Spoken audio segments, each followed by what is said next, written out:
Bismillah. Assalamualaikum warahmatullahi wabarakatuh.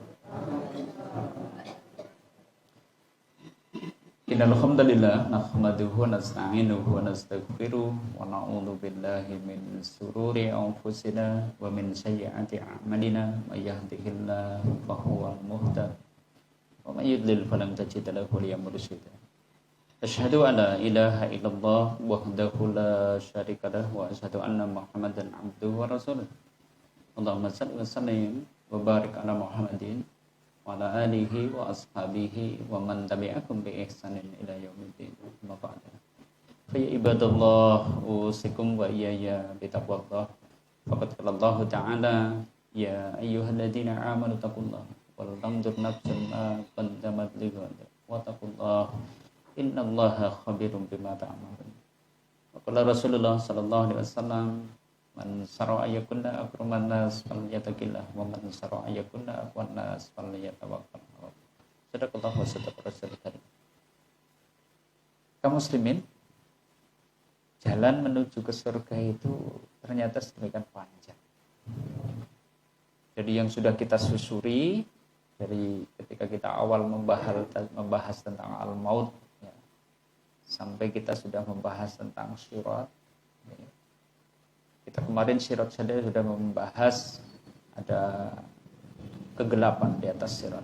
Amal-amal apa yang kita butuhkan sehingga kemudian mendapatkan cahaya. Di bawah syirat ternyata api yang kadang melemparkan peletihan-peletihan. Kita sudah bahas amal apa yang bisa kita tunaikan sehingga bisa menjadi tameng dari api neraka. Nah, hari ini adalah kita akan bahas ternyata sebagian besar orang yang meniti di atas sirat itu nanti terpeleset. Jadi yang benar-benar selamat sebenarnya golongan kecil, sedikit di antaranya. Ya harus sebagian besar di antara lagi harus mampir dulu ke neraka. Alhamdulillah, mampir dulu. Saya katakan mampir dulu. Karena nanti orang beriman pasti ujungnya tetap masuk surga. Tapi kita tidak ingin yang pakai mampir-mampiran. Ya, kita kepengennya gimana? Ya, yang langsung lah, yang selamat ketika meniti di atas sirat. Tapi sekali lagi, saya ulang, jalan menuju ke jannah itu berat memang. Ya.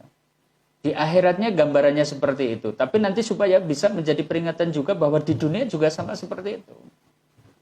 Bahwa kalau kita ingin menempuh thoriqon ilal jannah, jalan menuju ke surga, ya hari ini hidup kita pun mungkin tidak selempeng, tidak selapang, tidak semudah, tidak selebar orang-orang yang mungkin memperturutkan hawa nafsunya. Ini ada satu pelajaran yang bisa kita petik. Ya. Lama khalaqallahul jannah. Ini. Beliau Rasulullah sallallahu alaihi wasallam niku ngendika, sak wekdal Allah ki nyiptake surga, ketika Allah taala itu menciptakan jannah, qala li Jibril. Maka Allah itu kemudian berfirman kepada Jibril, malaikat Jibril, ya. Idhab. Jibril, pergilah ilaiha, menuju ke surga itu, tontonan, lihat gitu kan. Begitu diciptakan surga, terus diperintah gimana?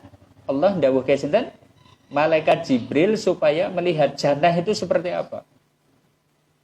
Fadhahaba wa nadara ilaiha, maka Jibril pun kemudian pergi menengok ke surga itu tadi, memandang apa-apa yang ada di dalamnya.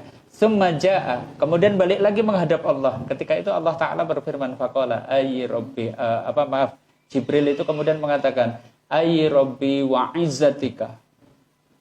Duh Gusti, demi kemuliaanmu, la yasma'u biha ahadun illa dakhalaha. Tidak ada seorang pun yang mendengar tentang surga kecuali pasti kepengin untuk memasukinya. Artosipun melihat karena belum bisa. Paling diceritani.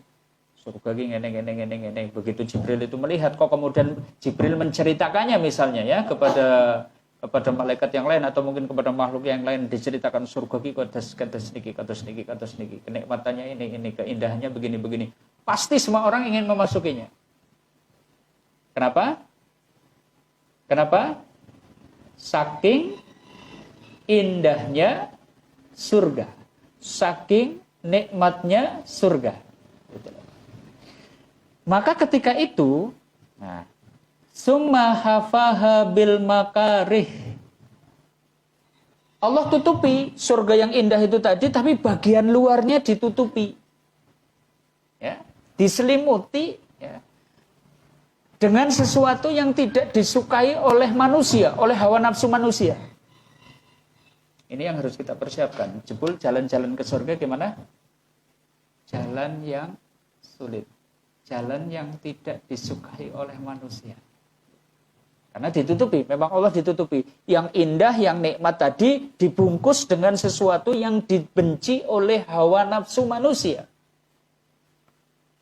Sumaqala, ketika sudah ditutupi dengan yang sesuatu yang tidak disukai oleh manusia, Allah Azza wa Jalla kembali berfirman kepada Jibril, ya Jibril idhab. Ya. Wahai Jibril, coba kamu pergi. Fangdur ilaiha, tengok sekarang seperti apa, itu kan? Dahaba fanadoro ilaiha, maka Jibril pun kemudian pergi dan memandang surga yang tadi gimana? Sudah ditutupi dengan perkara-perkara yang tidak disukai oleh hawa nafsu. Sumaja, kemudian menghadap lagi kepada Allah, faqala, maka kemudian Jibril mengatakan, ayyi rabbi, duh Gusti, wa izzatika, demi kemuliaanmu, laqad khasyitu, sungguh kata Jibril, aku khawatir. Ketika surga yang indah nikmat itu kok dibungkus dengan sesuatu yang tidak disukai oleh hawa nafsu, Jibril itu mengatakan, sungguh ya Robbi, saya itu khawatir ala yadahulaha ahadun. Gak ada orang yang kepengen memasukinya satupun. Sakit dipetik pelajaran. Pelajarannya berarti apa dari hadis ini? Jalan menuju ke surga itu tidak enak. Jalan menuju ke surga itu tidak menyenangkan. Jalan menuju ke surga itu penuh dengan kesulitan. Kira-kira siap nggak ya kita ya? Masih pengen masuk surga nggak ya? Berarti harus siap dengan resikonya, dengan halangannya, dengan rintangannya seperti itu. Di dunia seperti itu, bahwa jalan-jalan menuju ke surga itu jalan-jalan yang tidak disukai oleh hawa nafsu. Arep entung-entungan jane jam sekawan enjing kok ken wungu wudu terus sholat. Nek mau entung-entungan ngetut hawa nafsu, saya tanya jane pilih tetap film sare nopo pilih wungu? Hawa nafsu loh, kita bicara tentang hawa nafsu kita. Nah, pilih ngeleder. Wong kadang-kadang wis disetel HP-ne moni jam 4 titit bae tetep kepripun? Ya gur mateni HP tok. Bolah sedih maning, seperapat jam maning. Berarti kan sebenarnya hawa nafsu kita lebih memilih sebenarnya pilihnya tidur. Anda bisa tidur aja. Ya. Andai kita itu mungkin suka memperturutkan hawa nafsu, mungkin kita tidak ingin sebenarnya berbagai perintah-perintah Allah itu rasanya itu semua adalah bebanan bagi kita. Andai kita itu bisa, itu sebenarnya apa yang menjadi larangan Allah itu adalah sesuatu yang boleh kita nikmati sepuas-puasnya. Kenapa? Banyak perkara yang diharamkan oleh Allah itu justru mungkin bisa jadi sesuatu yang memang didambakan oleh hawa nafsu kita. Gitu. Tapi itulah jalan menuju ke surga. Bahwa jalan menuju ke surga itu berat, banyak halangannya, banyak rintangannya. Termasuk ternyata besok ketika hendak masuk surga saja harus meniti satu jembatan yang dibentangkan di atas jahanam itu tadi, gitu loh gambarannya. Nah, nanti ada kaitannya. Siapa yang lapang jalannya di dunia akan sempit jalannya di akhirat nanti. Loh, jalannya lapang di dunia sih kepripun uripe ora gelem nganggo aturan. Kan malah omber, jalannya omber. Beda kalau dengan orang yang ngikuti aturan, jalannya gimana? Sempit, iki ora oleh, iki haram, iki ora oleh, iki haram, iki kudu dilakoni, iki kudu dilakoni, iki kudu dilakoni. Jadi kanan kiri kita itu seakan-akan banyak batasan-batasan. Iki kudu belok kanan, iki kudu belok kiri, iki kudu mandek dan seterusnya. Hidup kita itu penuh dengan aturan. Tapi orang yang kemudian segeleme dewek, Gitu kan? Siapa yang lapang jalannya di dunia? Lapang jalannya di dunia tadi karena tidak pakai aturan, urip ya segeleme dhewe. Yang penting senang, yang penting wetenge wareg, yang penting selera syahwatnya itu keturutan dan seterusnya wis pokoknya wis dilakoni. Jalannya lapang di dunia, tapi besok di akhirat jalannya sempit. Seperti itu. Maka kalau dibalik, betapa beratnya jalan ke surga, sebaliknya betapa indahnya jalan-jalan menuju ke neraka. Jalan ke neraka itu indah, jalan ke neraka itu enak, jalan ke neraka itu menyenangkan. Kelanjutan hadis tadi, ini kelanjutannya. Falamma khalaqallahu nar, tatkala Allah Ta'ala itu menciptakan neraka, qala, maka kemudian Allah Ta'ala berfirman, qala, ya Jibril, idhab fangdur ilaiha. Jibril, coba kamu tengok tuh neraka. Lihat, ya. Coba kamu lihat apa yang ada di dalamnya. Fadahaba fanadara ilaiha. Maka kemudian malaikat Jibril pun pergi menengok neraka yang baru saja diciptakan oleh Allah Azza wa Jalla, melihat apa yang ada di dalamnya. Tsumma jaa, kemudian balik lagi menghadap Allah. Faqala, maka Allah Ta'ala berfirman, Jibril itu kemudian mengatakan, ayy Rabbi, duh Gusti, wa izzatika, demi kemuliaanmu, la yasma'u biha ahadun yadkhuluha. Tidak ada seorang pun yang mendengar tentang siksa, tentang dahsyatnya siksa neraka. Saya yakin gak ada seorang pun yang kepengen memasukinya. Karena isinya adalah siksa, penderitaan, kesusahan, kesedihan, gitu kan, sakit, itu neraka. Neraka seperti itu. Yang ada suara, yang ada itu nggak ada keindahan, adanya jeritan, erangan, orang yang mungkin tengah mengeluh, orang yang tengah menjerit dan seterusnya. Beda dengan surga ya. Surga suaranya indah, pemandangannya nyaman, segala kenikmatan ada di dalamnya, berbagai menu makanan tersedia, buah-buahan ada dan seterusnya.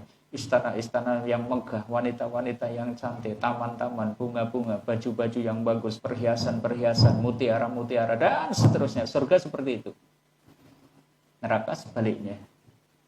Ada kalung, kalungnya rantai dari api. Ada baju, baju yang diguntingkan dari kudis. Coba bayangkan.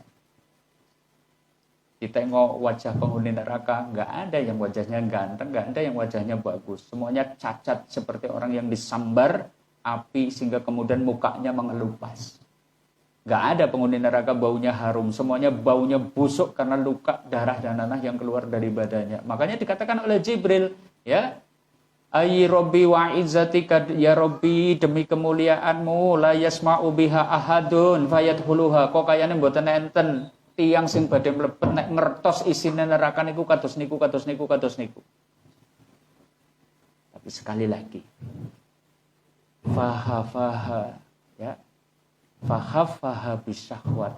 Allah kemudian menutupi neraka itu dengan syahwat, dengan perkara-perkara yang disukai oleh hawa nafsu.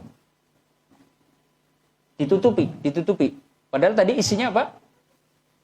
Isinya neraka apa? Siksa, penderitaan, kesengsaraan, jeritan, tangisan, keluhan dan seterusnya. Isinya cuma itu. Gak ada yang nyaman, anginnya saja angin yang sangat panas, airnya saja air yang sangat panas, gitu kan? Segala yang ada di dalam neraka itu berfungsi sebagai siksa, tapi sama Allah itu kemudian ditutupi dengan sesuatu yang disukai oleh hawa nafsu. Kebalikannya surga. Surga niku ditutupi dengan perkara yang tidak disukai oleh nafsu. Neraka kebalikannya.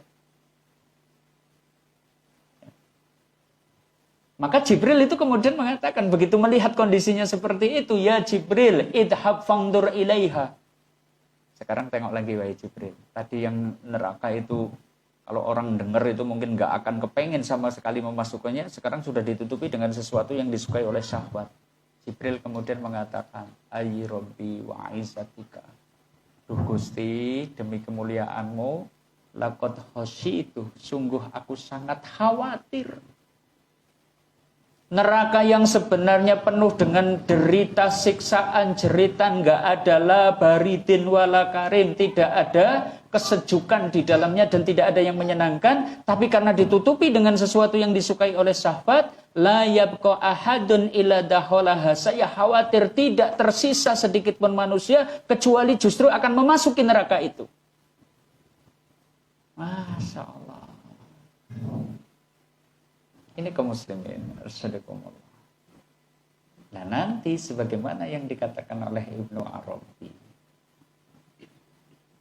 siapa yang memperturunkan syahwatnya ketika di dunia, inilah orang-orang yang akan terpeleset dari sirat. Ya. Karena tadi menyukai syahwat ketika di dunianya itu justru malah memperturutkan hawa nafsunya. Pintu syahwat sih napa mawon? Tesih kengetan. Surat, coba ada yang hafal? Surat apa? Ini loh. Sujina linnasi hubbus syahwati minan nisa. Dijadikan indah dalam pandangan manusia kecintaan, ketertarikan kepada satu wanita. Artinya berapa banyak orang yang nanti akan terpeleset dari sirat gara-gara wanita. Bahkan Allah Ta'ala menempatkan di urutan pertama dari beberapa jenis syahwat yang ada, ranking pertamanya apa? Wanita. Tolong ya ibu-ibu ya. Jadi ternyata jenengan itu bisa menjadi sumber laki-laki pada terpeleset dari sirat. Apakah Islam itu mengharamkan total? Enggak. Yang Allah haramkan cuma zina. Sedangkan zina begitu diharamkan, Allah Ta'ala ganti. Kasih solusinya dengan apa? Nikah. Selama kita itu mungkin wanita, tapi kemudian didapat dengan cara yang halal, yaitu dengan pernikahan, tidak jadi masalah. Tapi kalau orang kemudian memperturutkan hawa nafsunya, sehingga kemudian melangkahi aturan Allah, sehingga kemudian mendapatkan nisa tadi, kenikmatannya didapat tanpa melalui proses pernikahan, besok terpeleset dari sirat. Besok akan menderita ketika meniti di atas sirat. Karena neraka memang ditutupi dengan itu. Bahwa zina itu mungkin kesannya nikmat, enak, menyenangkan. Ya mungkin benar, nikmat, enak, menyenangkan. Buktinya banyak orang yang kemudian berani bayar mahal. Tapi hakikatnya adalah penderitaan. Karena nanti akan menjadi siksaan ketika di atas sirat. Ini an-nisa. Pintu syahwat yang pertama an-nisa. Wal-banina. Ternyata pintu syahwat yang kedua itu adalah al-banin. Anak itu bisa menjadi musuh. Anak itu bisa menjadi sebab seseorang itu terperosok menuju ke neraka. Saya tanya, ada nggak nih di sini Bapak Ibu yang tidak sayang kepada anaknya? Ada nggak? Sedanten sayang nggih? Enggane ya, basa Jawane enggane ya. Nek saged apa baik kekarepane bocah dituruti. Orang tua semua berpikir seperti itu. Pokoknya jangan dikaya nyong lah, gimana aku repair kasas, ya jangan diturun anak itu. Gitu kan? Kita komitmen, pengen menyenangkan anak kita. Tapi mungkin karena saking cintanya, sehingga kemudian kita tidak peduli mana yang halal, mana yang haram. Kita tidak peduli lagi mana mencari nafkah yang mungkin dengan cara yang hak atau dengan cara yang batil, kita tidak peduli. Yang penting anaknya senang. Maka kelak, gara-gara anak itu kita akan terpeleset dari sirat. Wal qanatiril muqantarati, harta yang banyak. Qanatiril muqantarah itu harta yang banyak. Minad dahabi wal fiddah, dari jenis emas dan juga perak. Bapak Ibu senang nggak kalau hartanya banyak? Jujur aja, senang nggak nih? Ngejar supaya bisa dapat harta banyak nggak nih? Ora gelem ngaku. Setiap kita kepengen kok, angan-angan kita kan gitu, ulah enggane duwe piye lah ya, enggane duwe piye lah ya, enggane duwe piye lah ya, ulah enggane. Begitu kelakon gimana? Begitu kelakon sing kita enggak itu tadi kok ternyata jadi kenyataan gimana? Puas gak? Enggak. Yang sering kami sampaikan, ketika mungkin sepeda motor kita itu Astrea 800, lihat orang itu pakai Prima, Honda Prima, Astrea Prima. Gimana rasanya? Ya, kepengen banget. Nabung kelakon. Teyeng tuku Astrea Prima. Tahun berapa ya? 94 ya. Keren. Barang kelakon tuku Astrea Prima, kancane wis tuku Grand. Zaman itu ya. Setelah itu kan apa? Grand, gitu kan? Gimana sepeda motor yang baru kita beli Prima tadi? Lah, kok wis jadul ya, ketinggalan zaman. Ganti kepengen apa? Grand. Nabung kelakon duwe Grand. Barang wis duwe, tidak nikmat lagi, tidak bahagia lagi. Ternyata teman yang lain itu sudah ganti, naik Supra. Waktu itu kan Supra 100 cc. Keren nggak? Pada waktu keren nggak? Keren ya. Enggane lagi nggak? Kita enggane lagi nggak? Enggane teh yang tuku Supra lah ya, gitu kan. Nabung jerih payah banting tulang kelakon, teyeng tuku Supra. Ning yo sekenan gitu kan. Lah batire jebul wis pada ganti Supra X gitu. Tambah satu tok bae wis gawe ngiler gitu kan. Padahal gur tambah nopo? X. Masih ingat ya zaman dulu kayak gitu ya. Oleh karena Supra X lah ya, kayaknya tarikannya lebih kenceng, lebih nyaman, jerih payah banting tulang gitu kan, sehingga kemudian nabung kelakon tuku bekasan Supra X. Liane wis genti maning nopo? Vario genti maning nopo? Vario ini. Oh, malah Fit X. Oh iya, ada Fit X dan seterusnya. Itu dunia. Selama kita mendapatkannya tidak membuat kita berpaling dari Islam, selama ketika mendapatkannya itu kita itu tidak menerjang apa yang menjadi larangan Allah, sebenarnya sah-sah saja. Tapi tidak sedikit demi al-qanatiril muqantarati minad dahabi wal fiddah, orang kemudian mengabaikan kehidupan akhiratnya, tidak ngibadah. Banyak orang yang kemudian terjerumus memperturutkan syahwat terhadap harta itu tadi, sehingga kemudian mengambil sesuatu yang dimurkai, dilaknat, diharamkan oleh Allah. Maka kelak pada hari kiamat dia akan terpeleset dari sirat. Seperti itu. Wal khailil musawwamati wal an'ami wal khas. Setiap orang kepengen punya kendaraan yang bagus, hewan ternak yang banyak, sawah ladang yang luas. Dalika mata'ul hayatid dunya. Yang demikian itu hanyalah kembangnya kehidupan dunia. Wallahu indahu husnul ma'ab. Dan Allah, di sisi Allah ada tempat kembali yang baik, yaitu surga. Cuma karena syahwat, kadang tempat kembali Allah surga itu tertutup, sehingga kemudian kita itu tidak kepengin untuk mendapatkannya. Ini semua pintu syahwat.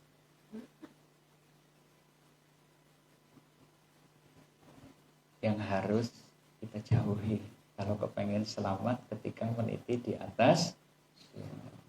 Nah, dari situ kaum muslimin arsyadakumullah,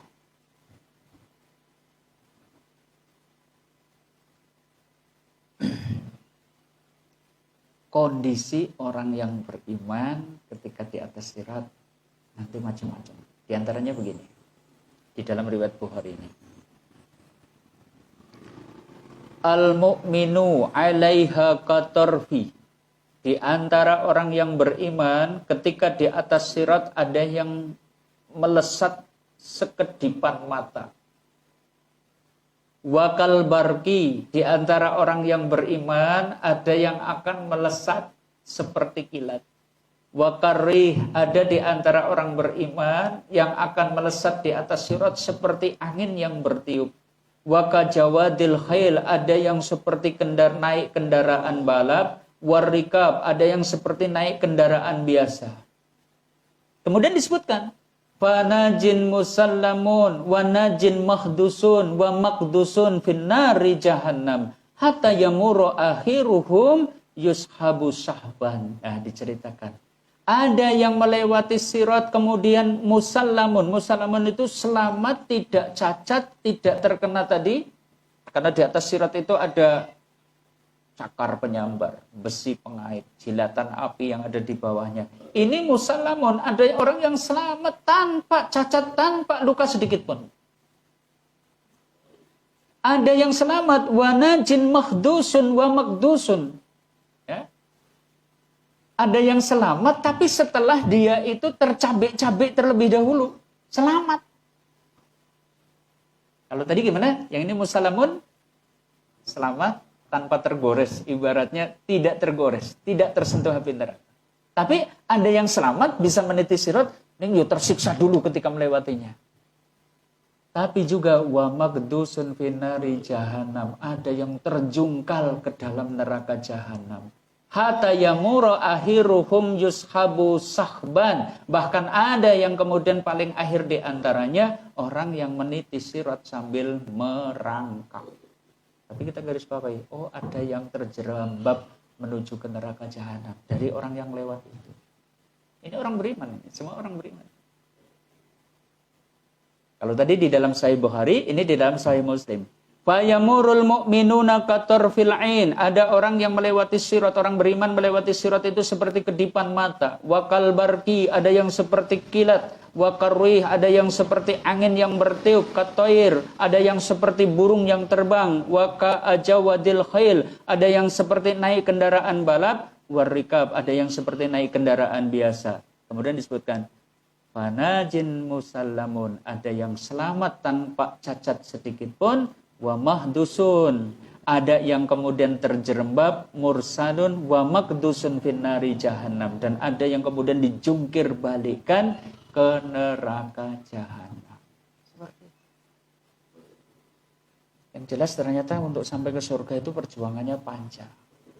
Di atas sirat saja seperti itu. Nah sekarang mari kita analisa perkara-perkara apa yang menyebabkan orang terpeleset dari sirat. Karena tadi sudah digambarkan, oh ternyata ada yang terpeleset. Ya sing marake kepleset niku sing nopo? Nglakoni amal nopo, perbuatan nopo dan sebagainya. Baik, kita akan bahas satu persatu.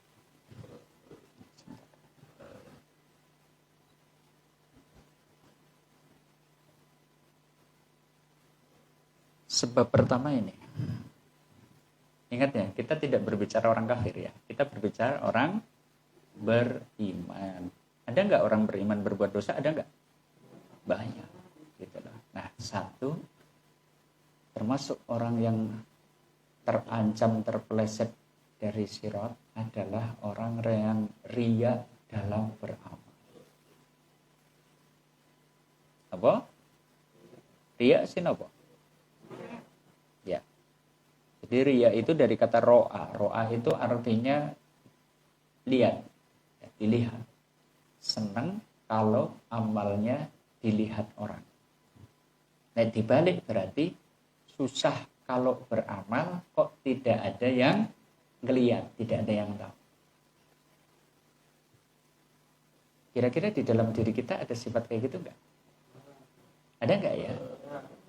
Rapopo, aku rapopo. Ya karena setiap orang senang disanjung, setiap orang itu senang dipuji, setiap orang itu senang kalau dihargai. Gitu. Itu manusiawi. Cuma kalau kaitannya dengan amal agama tidak ditolerir, gitu loh. Nah, tidak ditolerir berarti gimana? Padahal kita senangnya kayak gitu. Ya inilah di sini kita letaknya bahwa kita itu harus senantiasa berusaha meluruskan niat. Kalau tidak ingin merugi, kita harus senantiasa berjuang. Berjuang itu berarti mengumpulkan energi yang ada di dalam diri untuk bisa meluruskan niat. Kita harus berusaha, ya, ketika melakukan sebentuk kebaikan, kita itu kepenginnya tidak dilihat sebagaimana ketika kita sedang berbuat dosa. Gimana? Kalau berbuat dosa kita seneng nggak? Ada orang tahu seneng nggak? Ya, lagi berbuat dosa, aduh, wong se-RT jebul ngerti kabeh gitu kan. Kita kan malu. Nah, sebenarnya kalau kita kepengen beramal kok bisa mukhlis, lurus hanya untuk Allah saja, ya seperti itu. Kita sembunyikan sebagaimana kita itu bersembunyi ketika berbuat dosa. Kita katakan sulit sekali. Sulit sekali. Menghindarkan riya itu sulitnya luar biasa. Makanya jangan lupa minta kepada Allah supaya diberi kekuatan untuk bisa mengikhlaskan amal. Jadi dongo, supaya diberi keikhlasan saja dongo. Supaya menjauhi riya saja kita harus minta kepada Allah. Loh, kok orang yang seperti ini kok disebut orang yang terpeleset dari sirat? Emangnya kenapa? Mari kita coba tengok. Kayaknya hadis ini sering kami sampaikan, tapi layak agar kita itu kemudian berintrospeksi diri terkait dengan lurusnya amal-amal yang kita perbuat. Ini di dalam Sahih Muslim. Disebutkan inna awalan nasi yugda yaumal qiyamati alaihi rajulun istushhida. Ya. Sesungguhnya awalan nas, manusia pertama yugdo yang akan diadili yaumal qiyamah, besok pada hari kiamat, alaihi, ya, di atasnya rajulun istushhida, yaitu seseorang yang mati syahid. Katanya mati syahid. Amal soleh atau amal buruk? Amal soleh. Terbunuh di jalan Allah. Fayu'ta bihi fa'arafahu ni'amahu fa'arafaha. Ya, kemudian didatangkan, kemudian ditanyakan tentang nikmat-nikmat yang dulu pernah dia dapatkan di dalam kehidupan dunia. Mungkin fisiknya yang kuat, mungkin dikasih dia itu berbagai macam keterampilan berperang dan seterusnya, keterampilan di dalam berjuang di jalan Allah. Fa'arafaha, dia pun kemudian teringat, ya dulu saya dapat nikmat ini, dapat nikmat ini, dapat ini, dan seterusnya. Maka kemudian ditanya oleh Allah Azza wa Jalla, fama alim tahriha, apa yang kamu amalkan dengan nikmat yang sudah aku beri itu? Orang ini menjawab, qatal tufika hatta istushhida. Dia menjawab, aku berperang di jalanmu sampai aku terbunuh. Dia mengakunya seperti itu. Tetapi ternyata Allah Ta'ala kemudian berfirman, qala kadzabta, kamu bohong. Kamu dusta. Walakinnaka qatalta li ayyuqala jari'un.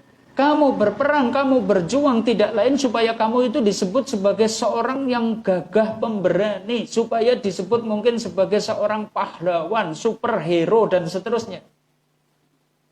Jadi fisiknya tadi betul-betul berperang nggak berarti orang ini? Berperang, berjuang.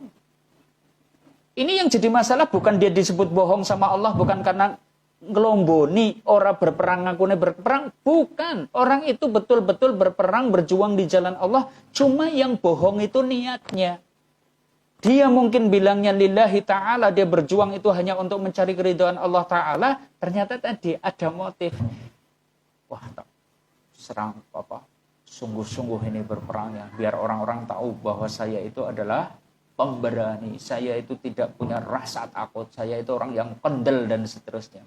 Faqad qila, kemudian dikatakan oleh Allah, dan sungguh dulu kamu itu sudah dipanggil seperti itu, atau sudah dikenal bahwa kamu itu sebagai seorang pemberani, sebagaimana yang kamu niatkan. Maka kemudian Allah Ta'ala perintahkan, summa amiru bihi fasuhiba ala wajhihi hatta ulqu finnar. Seret orang itu di atas mukanya, kemudian lemparkan ke neraka. Ini berarti menunjukkan ada indikasi orang ini termasuk di antara orang yang akan terjungkal dari sirat. Padahal dia apa tadi? Seorang syuhada. Seorang syuhada. Kelanjutan hadis ini. Ini masih ada kelanjutannya. Masih di dalam Sahih Muslim. Kalau tadi orang pertama yang dipanggil diadili di hadapan Allah, sekarang orang yang kedua, rajulun ta'alamal ilma wa 'allamahu wa qara'al Qur'an. Orang yang dia itu belajar suatu ilmu, maksudnya itu adalah ilmu tentang ilmu Al-Qur'an, ilmu agama, wa 'allamahu. Dia juga mengajarkannya. Wa qara'al Qur'an. Dia juga seorang qori, dia ahli baca Qur'an. Fa'utiya bihi fa'arafahu ni'amahu wa arafaha. Dia kemudian dipanggil, ditunjukkan kepadanya nikmat-nikmat yang sudah dia diberikan oleh Allah, diberi kecerdasan, diberi kemudahan di dalam memahami perintah-perintah ayat-ayatnya Allah, dan dia pun mengakuinya. Oh iya, dulu saya diberi kemudahan, diberi kecerdasan sehingga tahu kemudian kaidah-kaidah fikih, ilmu tafsir dan seterusnya. Ketika itu ditanya sama Allah, "Fama amilta fiha?" Lalu kamu gunakan untuk apa nikmat tadi? Orang ini pun kemudian menjawab, qala ta'alamtul ilma wa 'allamtuhu wa qara'tul fikal Qur'an wa qara'tu fikal Qur'an. Saya belajar, saya mengajarkannya, saya baca Al-Qur'an untuk mencari ridhomu. Ini wa qara'ta fikal Qur'an.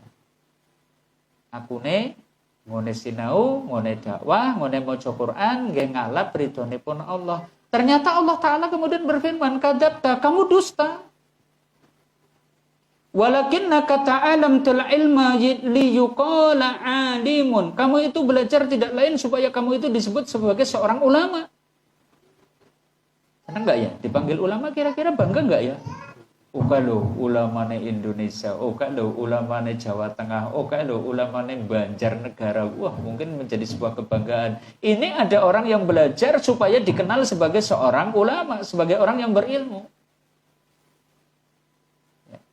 Ya memang betul-betul berilmu gitu kan, tapi salah niat. Dia itu bangga, yang dia kejar itu adalah status di dalam pandangan manusia bahwa dia orang yang pintar dalam urusan agama. Wa qara'tal Qur'an liyuqala huwa qariyun.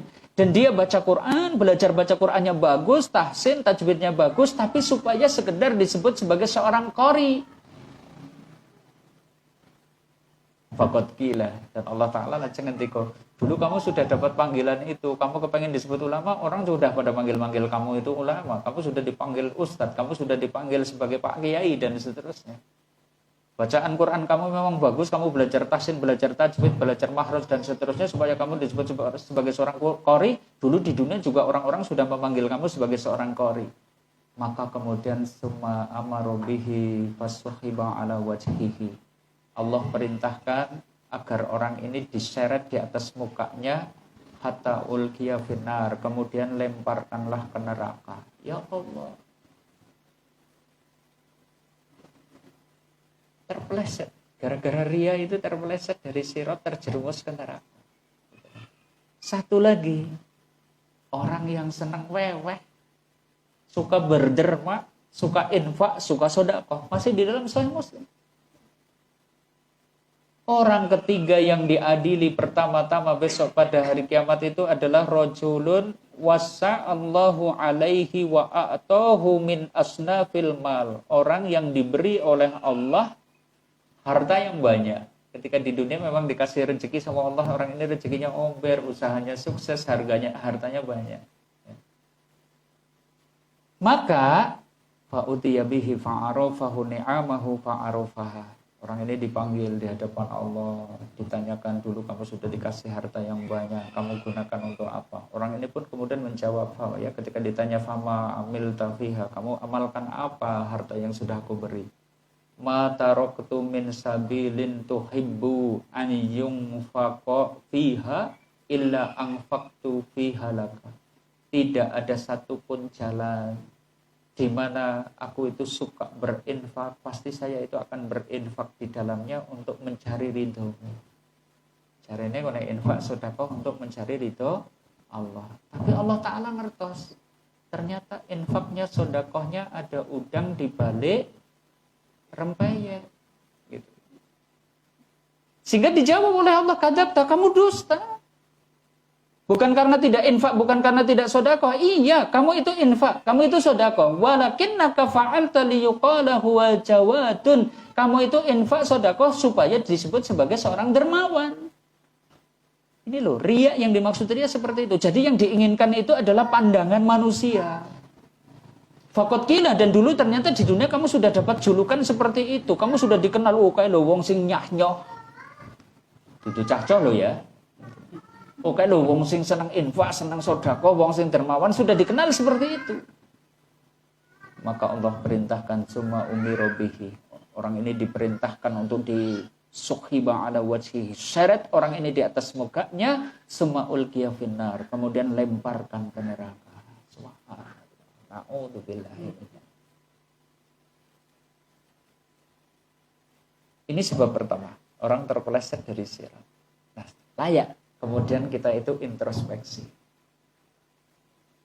Dari sekian banyak infak sedekah yang sudah kita keluarkan, kira-kira berapa rupiah di antaranya yang memang murni untuk mencari ridha Allah, tidak punya motif lain. Karena inilah yang akan menyelamatkan, karena inilah yang akan menjadi kemuliaan. Sementara infak sedekah yang mungkin jumlahnya jutaan, ratusan juta, tapi ternyata hanya sekedar pencitraan, itu akan menjadi sebab kehinaan dan penderitaan bagi kita. Dari sekian banyak kita itu baca Al-Quran, kira-kira berapa ayat sih yang memang murni untuk mencari ridha Allah? Tidak mengharapkan didengar orang, tidak mengharapkan pujian sanjungan orang. Yang murni untuk mencari ridha Allah berapa ayat? Dari sekian banyak sujud yang sudah kita lakukan mungkin seumur hidup, kalau sehari mungkin kita itu sujud mungkin 5 kali sholat, kali berapa rakaat dan seterusnya, ditambah mungkin sholat sunnah kita, qiyamul lail kita dan seterusnya, mungkin sedemikian banyak sujud yang kita lakukan. Berapa di antaranya yang murni untuk mencari ridha Allah? Yang sedikit itu, itulah yang akan menyelamatkan. Sujud yang banyak tapi ternyata hanya karena mencari sanjungan dan pujian, justru itu akan menjadi kehinaan dan penderitaan bagi kita. Dan haji kita, umroh kita, mungkin ada yang sudah berkali-kali menunaikan ibadah haji, mungkin ada yang sudah setiap tahun bahkan menunaikan ibadah umroh. Kita tanyakan, umroh mana yang mencari betul-betul mencari ridho Allah? Haji mana yang ternyata memang tulus, tidak ada yang dikejar, bukan julukan hajinya, tapi memang ingin mendapatkan kemuliaan di sisi Allah. Karena itulah yang akan menyelamatkan kita dan menjadi kemuliaan bagi kita. Ria sebaliknya, itu perkara yang akan menjadi sebab celakanya kita. Ini kaum muslimin. Satu di antara sebab orang terpeleset dari sirat ini, ria. Maka butuh gimana? Berusaha senantiasa meluruskan niat. Penting, luruskan niat. Luruskan niat itu maksudnya adalah kita tidak mengejar dari amal-amal akhirat yang kita lakukan kecuali hanya untuk mencari ridho Allah. Sulit, kita katakan sulit. Maka minta kepada Allah, ya Allah, buat saya dibimbing supaya bisa jadi orang yang ikhlas dalam beramal. Ini satu. Sekarang yang kedua.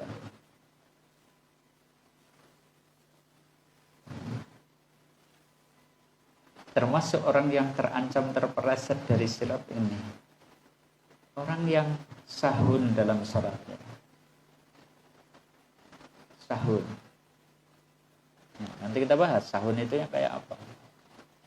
Cuma dari ayat berikutnya sudah disebutkan fawailul lil musallin. Ya. Maka celakalah bagi orang yang sholat. Ini wailun. Ada di antara ulama yang menafsirkan wail itu adalah wadi fi aswali jahannam, satu lembah yang ada di dasar jahannam. Diancamkan ada orang yang sholat tapi kelak akan dimasukkan ke dalam lembah yang ada di dasar jahannam, namanya wail. Yang konon kalau gunung itu sampai dilewatkan di lembah itu, gunung ini akan hancur saking panasnya wail. Siapa sih orang sholat kok kemudian diancam wail kepadanya? Alladzina hum an sholatihim sahun, yaitu orang yang sahun dalam sholatnya. Para ulama itu mengatakan lalai dalam sholat sing kados pundi? Orang yang suka ngende-ngende wekdal sholat. Ngende-ngende sih berapa? Nunda-nunda waktu sholat sampai waktu sholat itu habis. Sampai waktu sholat habis loh. Kalau menunda-nunda tapi masih dalam batas waktu sholat, itu masih ditolerir. Cuma nanti ya pun masuk kategori yang mungkin orang yang nyepelek ke sholat gitu kan. Tapi ini sampai waktu itu kemudian habis. Maka di dalam surat Maryam juga disebutkan ada karakter manusia akhir zaman. Kaitannya dengan sholat ini. فَخَلَفَ مِنْ بَعْدِهِمْ خَلْفٌ أَضَاعُوا الصَّلَاةَ. Maka datanglah sesudah mereka itu pengganti yang buruk. Pengganti yang buruk itu punya karakter apa? أَضَاعُوا الصَّلَاةَ. Nyepelek ke sholat. Kalau tadi lalai. Lalai itu nunda-nunda sampai waktu habis. Yang ini ada kategori adha'u shalah, nyepelek ke sholat, ngenteng ke sholat, menyia-nyiakan sholat. Ya. Biasanya orang kalau sudah nyepelek ke sholat ada ikutannya, wattaba'u syahwat, memperturutkan syahwat, hawa nafsu. Nah, orang yang macam itu fasaufa yalqauna hoyan. Kelak orang ini akan menemui hoyan. Orang kok nyepelek ke sholat, orang kok memperturutkan syahwat, kelak akan menemui hoyan. Hoyan itu ada dua makna. Di dunia kesesatan, di akhirat Ghoyan itu adalah sumur yang ada di dasar jahanam. Di dalamnya yasilu fiha sodidu ahlun nar. Di dalamnya mengalir darah dan nanahnya penghuni neraka. Orang yang adu sholat wa taba'u syahwat akan ditempatkan di situ. Oh, berarti orang ini indikasinya kelak akan terpeleset ketika di atas sirat.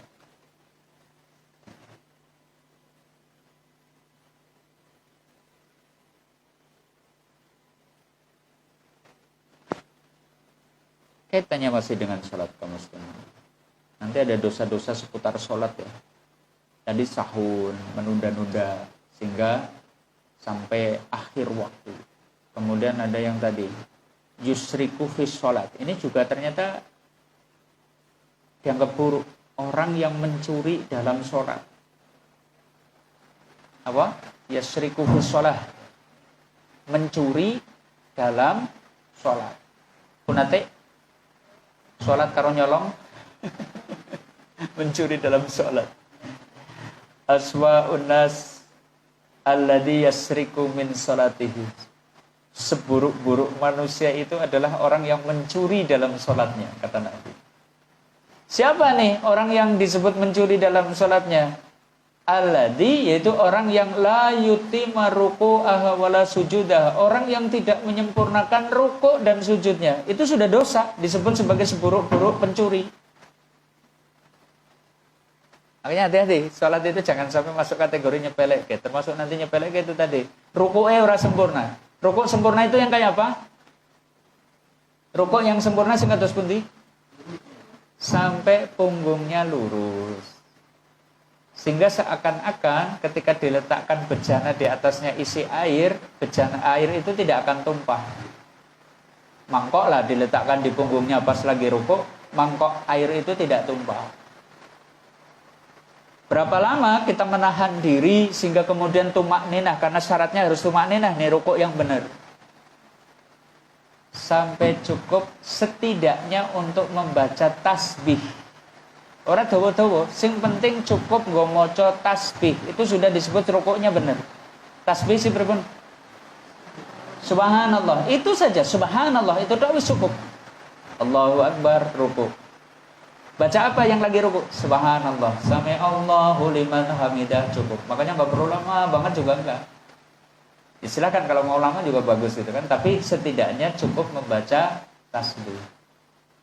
Sekali tasbih. Tumak nina. Enggak. Ternyata belum wis miring, burung ngantek tumak nina sudah bangun lagi karena saking cepetnya. Nanti masuk kategori mencuri dalam sholat. Wala sujudah, sujud juga seperti itu. Sujud itu mestinya bagaimana? 7 anggota badan itu semua sudah nempel ke tanah, ke lantai. 7 anggota badan, mana saja? Jidat, 2 tapak tangan, 2 lutut, 2 ujung kaki, ujung tapak kaki itu harus nempel. Makanya kalau nanti di dalam madhabnya Imam Syafi'i jenengan sujud kok kakinya diangkat, tapak kakinya kok jenengan jempolnya mboten nempel teng lantai, sujudnya nggak sah. So ada ya sujud yang malah samparannya dijunjung itu kan. Ngertos mboten? Tapak kakinya diangkat, ngertos mboten? Nggak boleh ya, harus mancat. Menempel, tempelkan ke tangan supaya nanti sempurna rukuk dan sujudnya. Tumak nina nggak boleh tul langsung bangkit lagi, nggak boleh seperti ayam matok makanan, nggak boleh. Tumak nina ukurannya apa? Setidaknya cukup untuk membaca sekali tasbih syukur.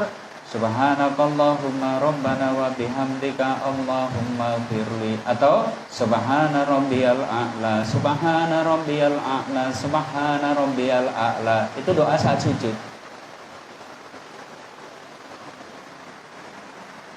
Termasuk dosa bagi seorang laki-laki yang enggan berjamaah loh. Sekalipun ulama beda pendapat ya, ada yang mengatakan itu kan fardu kifayah salat jamaah, asal sudah ada yang menunaikan, yang lain berarti nggak dosa. Tapi kalau ternyata mushola atau hiriyah di satu waktu tidak ada adzan, tidak ada orang sholat jamaah, orang di lingkungan sini dosa. Itu fardu kifayah. Sementara ulama yang lain mengatakan sholat jamaah fardu ain, bagi laki-laki fardu ain. Berarti karena ada hadis la sholata, ya, tidak ada sholat bagi tetangga masjid kecuali di masjid. Tetangga masjid sih ukurannya pinten? Masuk kategori tetangga masjid sih ukurannya pinten? Ya jejernya persis lah kados niku. Yo berarti Pak Holis stok itu nanti. Tetangga masjid itu ada yang mengatakan 40 ke kanan, 40 ke kiri, 40 ke belakang, 40 ke depan. Padahal sampai ke pasar saja ada 40 enggak? Gitu ya. Kemudian ini masuk kategori ini. Selalu terlambat dari shaf awal itu ada satu hadis menarik ini yang membahas ini. Siapa yang selalu terlambat dari shaf awal, maka dia pun akan terlambat untuk masuk surga. Yang lain itu sudah masuk surga, ini mampir dulu ke neraka bisa jadi gitu kan. Atau mungkin ditahan dulu sehingga proses hisabnya itu panjang. Kenapa? Selalu masbuk. Ada yang masbuker ada ya? Gitu. Terus pokoknya selalu masbuk lah, enggak gitu lah. Nanti jamaah yang lain itu usapal teplek suara sandale gitu, pas lagi sholat kok teplek lah kayak mesti kayak bocah kayak gitu. Ternyata ya benar masbuker benar gitu. Kaum muslimin, kayaknya sore hari ini 2 poin dulu. Intinya tadi bahwa ternyata di antara orang beriman cukup banyak yang nanti akan terpeleset dan terjerembab dari atas surat. Nah sebab-sebabnya diantaranya tadi riya, kemudian lalai di dalam sholat. Ya ayo kita tinggalkan 2 perkara itu tadi.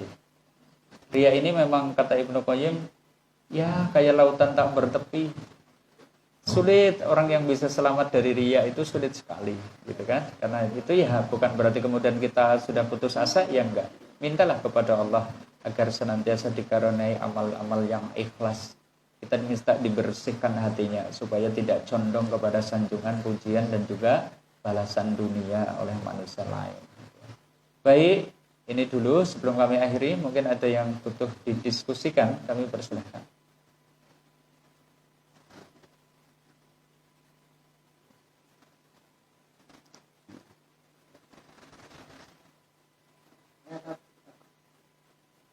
Assalamualaikum warahmatullahi wabarakatuh. Waalaikumsalam. Kaitannya dengan orang yang lalai dengan sholatnya tadi. Iya. Itu tadi dikatakan orang yang selalu menduduki waktu atau menyepelekan gitu. Iya. Terus kaitannya dengan orang yang sudah bertahun sholat tapi dia tetap melakukan perbuatan dan mungkar, itu golongan apa kita? Golongan apa iki ya? Baik ini. Bagaimana kalau ada orang yang sholat, tapi ternyata masih biasa juga melakukan perbuatan keji dan mungkar gitu. Padahal mestinya gimana? Inna sholata tanha anil fahsya'i wal mungkar. Mestinya sholat itu bisa menjadi sarana agar orang itu tercegah dari perbuatan keji dan mungkar. Ini enggak ini. Nah, kaum muslimin harus dirahmati. Jadi seputar sholat itu mungkin pernah kami sampaikan ya, ada 5 tingkatan. Menurut Ibnu Qayyim al-Jauziyah itu ada 5 tingkatan orang sholat. 1, orang yang sholat tapi akan diadab. Itu ya, sholat tapi akan diadab. Tadi, fawailul musallin. Contohnya kan, sholat tapi masih ada ancaman akan diadab. Kenapa? Ya karena ternyata masih menunda-nunda. Sampai waktunya habis. Sampai kemudian sholatnya itu cepat, secepat kilat seperti sujud, seperti ayam yang matok makanan. Wala yadhkurunallaha illa qalila, tidak ingat di dalam sholatnya kecuali sedikit. Gitu. Nah kalau kemudian ada orang yang sholat tapi ternyata masih saja melakukan perbuatan keji, masuk kategori yang mana? Bisa jadi karena memang belum sempurna sholatnya. Sehingga tidak ada bekas, tidak ada efek dari ibadah sholatnya. Karena memang kalau sholatnya benar ya mestinya orangnya jadi santun. Orangnya mestinya kemudian takut melakukan perbuatan keji dan mungkar. Tapi bukan berarti orang ini masuk kategori oke berarti wong kafir ki sholat orang anak paedai misal bukan. Ya ini sudah baik. Kenapa? Sudah menggugurkan kewajiban sholat. Andai tidak sholat siksaannya lebih dahsyat. Jadi jangan dikira Allah kayak gue ya usah sholat sisan. Masa sholat bagian disiksa gitu kan. Ya jangan, logikanya bukan seperti itu. Apalagi orang yang tidak sholat berarti siksaannya lebih besar. Nah, Dari situ kita butuh memperbaiki kualitas sholat kita. Harapannya tadi, sholat kita ternyata berimbas, berefek dengan kehidupan keseharian kita. Yaitu tadi bisa menjauhkan kita dari perbuatan keji dan mungkar. Loh ini sudah sholat tapi masih berbuat keji dan mungkar. Ya dipuji saja. Alhamdulillah rika igen kelem sholat. Semoga suatu saat nanti jenengan diberi kekuatan untuk meninggalkan perbuatan keji dan mungkar itu tadi. Seperti itulah. Ada yang lain? Jadi? Waalaikumsalam.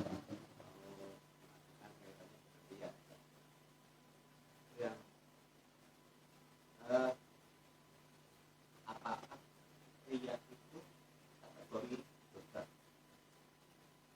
Karena ini yang tahu ini riya itu adalah perbuatan yang menggunakan pahala. Jadi dia tidak terhitung dosa. Ya. Karena kalau saya pejabat itu sekian dosa besar itu dia tidak pernah. Jadi dalam hal ini mengapa kita dihukum karena riya? Ya. Padahal riya itu kan hanya menghilangkan pahala kita. Disebut Ya. Kemudian dari riya tadi itu kita melakukan sesuatu, misalnya kita memberi seseorang itu jumlah uang, tapi memang maksud hati kita itu memang riya. Tapi dari hasil perbuatan riya kita itu bisa meringankan beban seorang itu. Ya. Apakah di situ ada kontradiksi? Misalnya dapat pahala dari satu sisi bisa meringankan orang lain, di sini hasil meringankan itu kita jadi hilang. Gitu. Ya. Terima kasih. Ya, baik. Assalamualaikum warahmatullahi Waalaikumsalam. Baik. Pertanyaan pertama, apakah riya itu termasuk dosa? Kita jawab iya. Nanti silahkan buka kitab Al-Kabairnya Imam Al-Dahabi. Beliau itu merangkum 70 dosa. Masuk kategori Al-Kabair, berarti dosa besar. Ada 70 dosa besar yang beliau masukkan di dalam kitab beliau. Salah satunya adalah riya di dalam beramal. Jadi bukan hanya, artinya kalau kita, bukankah riya itu hanya membatalkan amal yang kita lakukan? Bukan, itu salah satu dampak buruk riya adalah amal kita tidak berpahala. Salah satunya. Tapi salah yang lainnya ya hadis ini, bahwa ternyata karena riya itu kemudian disiksa oleh Allah. Maka Imam Ad-Dahabi mengatakan, riya itu, atau asyirkul ashor, karena riya itu masuk kategori syirik kecil. Syirkul ashor akbarul minal kabair. Syirik kecil itu lebih besar daripada dosa besar. Makanya kalau kita tengok, ini orang yang pertama kali diadili besok pada hari kiamat. Bahkan nanti kalau kepengen lebih dahsyat lagi, setelah beliau menyebutkan 3 orang yang pertama kali itu diadili besok pada hari kiamat, Nabi itu kemudian berkata kepada Abu Hurairah. Yang Abu Hurairah saat itu langsung nangis. Ya Abu Hurairah, ulaika salasah awalu khalqillahi tusa'ru bihimun nar yaumal qiyamah. Wahai Abu Hurairah, 3 golongan manusia ini, syuhada, dermawan, sama ulama atau ustadz tadi yang belajar ilmu dan seterusnya, tapi riya, 3 kelompok makhluk pertama yang dengannya Allah nyalakan api neraka besok pada hari kiamat. Api neraka dinyalakan pertama kali adalah untuk mereka. Bukan untuk pezina, bukan untuk pemabuk, bukan untuk orang kafir dan seterusnya. Bahkan ternyata orang yang riya di dalam beramal. Makanya Abu Hurairah itu menangis. Suatu saat kalangan tabi'in ada yang bertemu dengan Abu Hurairah ketika beliau itu masih hidup, yang lain para sahabat sudah pada wafat. Tabi'in ini kemudian minta, tolonglah bacakan untukku satu hadis yang dengannya saya dapat nasihat. Kemudian baru mau mengatakan an siapa Abu Hurairah itu ya baru saja Abu Hurairah membacakan hadis itu, beliau langsung nangis. Dibacakan mau bacain lagi nggak kuat lagi, langsung nangis lagi sampai beberapa kali, sampai orang kemudian menenangkan beliau, kemudian beliau itu baru menyampaikannya, yaitu hadis ini. Makanya di antara perkara yang harus sangat kita perhatikan adalah tadi lurusnya niat. Kita senantiasa minta kepada Allah. Hati ini senangnya disanjung, tapi kita minta kepada Allah supaya Allah Ta'ala menjaga kita, memberi kekuatan kepada kita untuk ikhlas.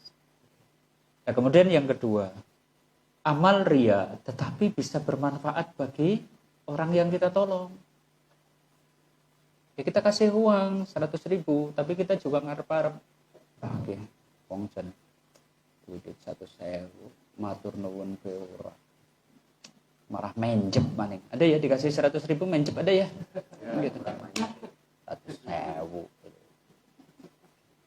Kalau kita sedih, kalau kita mutung, kalau kita itu kemudian sebulan ngarep ora bakalan tok wae maning ya wong. Berarti kita ria. Karena orang yang ikhlas itu tenang, mbok sing diwai iki matur nuwun, apa ora matur nuwun enggak masalah. Mbok sing diwai iku ternyata nampak bahagia atau tidak nampak bahagia, bagi kita tidak masalah. Itu namanya ikhlas karena yang kita kejar pahala di sisi Allah. Nah, sementara di satu sisi ternyata pemberian kita yang ria itu tadi ternyata bermanfaat, nolong orang itu yang tadinya nggak bisa liwat jadi bisa liwat. Apakah kemudian amal kita menjadi diterima? Apakah kemudian amal kita itu tidak ria kita itu tidak dibalas oleh Allah? Kalau sudah hitung-hitungan seperti ini, urusannya itu adalah kembali kepada Allah Azza wa Jalla. Bisa jadi ya mungkin karena kadar keikhlasan dengan kadar manfaatnya mungkin ternyata berbanding, ya bisa jadi jenengan tidak disiksa dan amalnya ternyata tidak diterima oleh Allah. Seperti itu. Tetapi secara umum berarti kita telah melakukan dosa ria, gitu kan? Dosanya tetap dihitung, gitu kan? Adapun memberi kemanfaatan kepada orang lain yang jadi masalah, wa ma umiru illa liya'budullaha mukhlishina lahuddin. Mereka tidak diperintah kecuali untuk beribadah kepada Allah dengan mukhlis. Mukhlis itu artinya apa? Bersih, murni, tidak kecampuran apa-apa. Artinya ketika ada unsur riya, wa ma umiru, berarti seakan-akan dia itu belum menjalankan perintah Allah. Infak sedekah itu adalah ibadah. Ibadah itu baru dihitung ibadah kapan? Mukhlishina lahuddin. Ketika belum mukhlishina lahuddin berarti bagaimana? Belum disebut menunaikan ibadah, belum disebut menunaikan infak sedekah itu. Ya, jadi tadi membatalkan amal. Bisa dipahami? Ria membatalkan amal. Sekalipun itu bermanfaat bagi orang lain, membatalkan amal. Sama juga dengan harta kita yang tidak thayyib, karena nanti syarat diterimanya sedekah itu ikhlas, harta kita harta yang bersih. Kalau harta kita ternyata dari harta curian misalnya, menutupi kekurangan orang enggak? Iya. Kita ngapusi, gitu kan? Transaksi jual beli ngapusi, ternyata dengan ngapusi itu kita dapat keuntungan 1 juta. Paron lah sing 500 tak wehna fakir miskin. Sing 500 dahar kiamba. Mohon maaf. Dosanya jenengan ngapusi tetap, sedangkan jenengan memberikan 500.000 itu kepada fakir miskin tidak dinilai. Karena tadi kita tidak diperintah kecuali untuk berinfak dari harta yang thayyib. Harta yang thayyib, harta yang tidak thayyib tidak akan diterima oleh Allah. Sebagaimana ikhlas itu tadi. Seperti itu Bapak. 17-19 cekap ya. Kaum muslimin, ini dulu kayaknya yang kita bahas. Tolong jangan putus asa, lah nak kaya gue nyongor arep ngamal lah. Timbang aku infak sedekah malah jadi ria. Mongko enggak ria malah jadi disiksa gitu kan. Jangan, kita keliru. Kita kena jebakan iblis pertama, yaitu apa? Dibikin takut ria sehingga tidak beramal. Lah terus kita gimana? Ayo kita beramal. Dan berusaha meluruskan niat. Harus berjuang sambil minta kepada Allah. Allahumma inni a'udzubika an nusyrika bika syai'an na'lamuhu wa astaghfiruka fima la a'lamuhu. Itu kita minta kepada Allah supaya diluruskan. Ya ini dulu kaum muslimin, suatu saat mungkin kita bahas pintu-pintu riya dan bagaimana mencegahnya ya. Insyaallah suatu saat nanti. Hari ini kayaknya secara globalnya seperti itu. Demikian nyuwun gunge pamunten, wonten atur kawula boten pranani penggalih, ada benarnya dari Allah, ada salahnya dari diri kami pribadi. Monggo kita akhiri dengan doa kafaratul majelis. Subhanakallahumma wa bihamdika asyhadu an la ilaha illa anta astaghfiruka wa atubu ilaik. Billahi taufiq wal hidayah. Assalamualaikum warahmatullahi wabarakatuh.